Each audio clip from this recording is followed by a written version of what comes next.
Share ko lang pala sa inyo itong mga little adjustment na ginawa natin dito sa may bandang headlight. First is tinabasan natin itong ating front cowling para lumabas itong ating brake master. Dito is hindi ko masyadong trip yung pagtabas natin. So kung magtatabas kayo, gandahan nyo na lang din. Nahirapan kasi tayo sa pagtatansya kaya ganito ang naging resulta. Bukod sa tinabas natin para sa brake master is nagtabas pa rin tayo dito sa may bandang tornilyo. Pangalawa is inalis natin itong volt doon sa clamp ng ating brake master sa may bandang baba. Bali tinanggal siya natin dahil tumutukod siya sa may switch dito sa may ating rear cowling kaya hindi siya masyadong masasara. Kaya ang ginawa ko na lang is tinalian ko siya ng zip tie. May counting tukod pa siya pero okay na yun kasi yun na yung magsisilbing harang para hindi gumalaw-galaw yung ating brake master. Pangatlo is itong ating brake hose na imbis na ang direction niya ay pababa.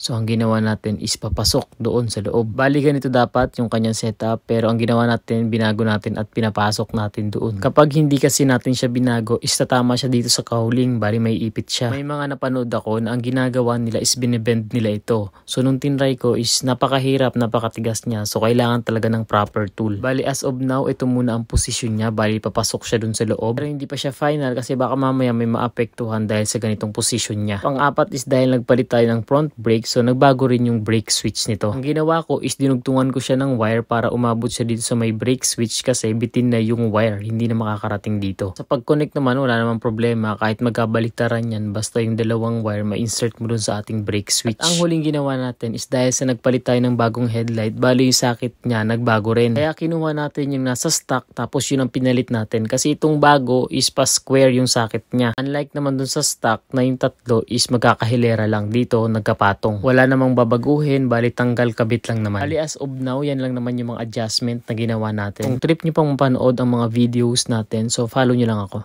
Bye!